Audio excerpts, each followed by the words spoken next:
Pada zaman dahulu, seorang raja keindraan dengan istrinya menjadi sengsara hidupnya sebab dibuang dari istana. Mereka diusir karena sumpahnya pada Batara Indra. Itulah sebabnya mereka kemudian dikenal sebagai si miskin. Dengan rupa kain yang seperti dikunyah anjing, suami istri miskin itu berjalan mencari rezeki berkeliling di negeri antah berantah di bawah pemerintahan Maharaja Indradewa. Kemana mereka pergi selalu diburu dan diusir oleh penduduk secara beramai-ramai, disertai penganiayaan sehingga tubuh mereka bengkak dan berdarah-darah. Si miskin berdua itu menangis dengan rasa kelaparan dan haus. Waktu malam tidur di hutan, siangnya berjalan mencari rezeki. Demikian seterusnya. Ketika istrinya mengandung 3 bulan, ia menginginkan makan mangga yang ditanam di tanaman raja. Suaminya menyatakan keberatannya untuk menuruti keinginan istrinya. Mendengar hal itu, istrinya makin menangis sejadi-jadinya. Maka berkatalah si miskin itu, "Diamlah, Tuan jangan menangis. Biar kakak pergi mencari buah mangga itu. Jika dapat, kakak akan memberikannya pada Tuan." Si miskin pergi ke pasar dan pulangnya membawa mangga dan makanan-makanan yang lain.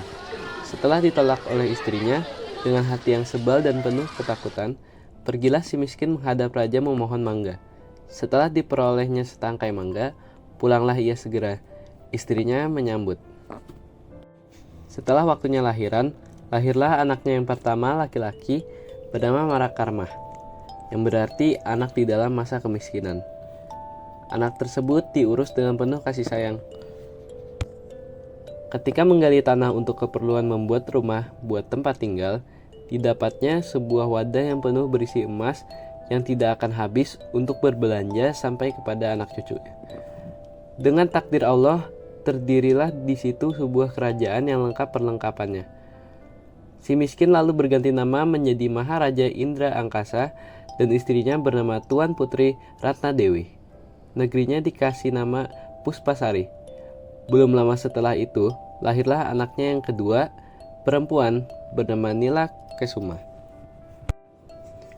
Maharaja Indra Angkasa terlalu adil dan murah hati, sehingga menjadi kabar ke kerajaan Puspasari dan menjadikan iri hati bagi Maharaja Indra Dewa di negeri antah berantah.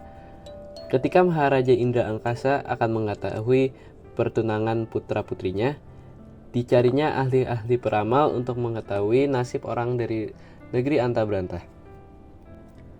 Atas bujukan jahat dari Raja Antah Berantah, oleh para peramal itu dikatakan bahwa Marakarma dan Nila Kesuma itu kelak hanyalah akan mendatangkan celaka saja bagi orang tuanya. Ramalan palsu para peramal itu menyedihkan hati Maharaja Indra Angkasa. Maka dengan hati yang berat dan amat terharu, disuruhnya pergi selama-lamanya putra-putrinya itu. Tidak lama setelah sepeninggalan putra-putrinya itu, negeri Puspasari musnah terbakar. Sesampainya di tengah hutan, Marakarma dan Nila Kesuma berlindung di bawah pohon beringin. Ditangkapnya seekor burung untuk dimakan. Waktu mencari api ke kampung, karena disangka mencuri, Marakarma dipukuli banyak orang, kemudian dilemparkan ke laut. Nila Kesuma ditemukan oleh Raja Mangindrasari, putra mahkota dari Palinggam Cahaya, yang pada akhirnya menjadi istri putra mahkota itu dan bernama Mayang Mengurai. Sementara itu, Marakarma hanyut di lautan dan akhirnya terdampar di pulau raksasa. Ia bertemu dengan Cahaya Cairani, seorang anak raja Cina yang menawan ketika ia sedang berjalan di tepi pantai. Ia menyampiri Marakarma dan melepaskan tali-tali dari tubuhnya. Ia mengajak Marakarma pulang karena ia akan dimakan oleh raksasa setelah ia gemuk. Marakarma dan Cahaya Cairani berusaha lari dari tempat raksasa dengan menumpang pada sebuah kapal. Namun, nahkoda kapal itu jatuh cinta kepada Cahaya Cairani dan didoronglah Marakarma ke laut. Lalu Marakarma ditelan oleh ikan nun yang membuntuti kapal itu menuju Palinggam Cahaya. Kemudian ikan nun tersebut terdampar di dekat rumah nenek Kebayan. Nenek tersebut membelah perut ikan nun itu dengan daun padi karena mendapat petunjuk dari burung Raja Wali.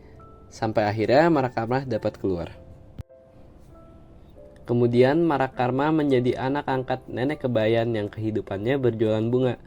Marakarma selalu menolak menggubah bunga. Alasannya, gubahan bunga Marakarma dikenal oleh Cahaya Cairani. Hal tersebut menjadi sebab mereka berdua dapat bertemu kembali dan menjadi suami istri. Nenek Kebayan bercerita tentang putra raja Mangindrasari yang menemukan seorang putri di bawah pohon beringin yang sedang menangkap burung. Lalu Marakarma sadar bahwa putri tersebut adiknya sendiri. Maka ditemuinya lah. Ia juga membunuh nahkoda kapal yang jahat itu. Selanjutnya Marakarma mencari ayah bundanya yang telah jatuh miskin kembali. Dengan kesaktiannya diciptakan kembali kerajaan Puspasari dengan segala perlengkapan seperti dahulu kala. Negeri Anta Beranta dikalahkan oleh Marakarma, yang kemudian dirajai oleh Raja Bujangga Indra. Akhirnya Marakarma pergi ke negeri mertuanya yang bernama Maharaja Malaikisna di Mercu Indra dan menggantikan mertuanya itu menjadi Sultan Mangindrasari sebagai raja di Palinggam Cahaya.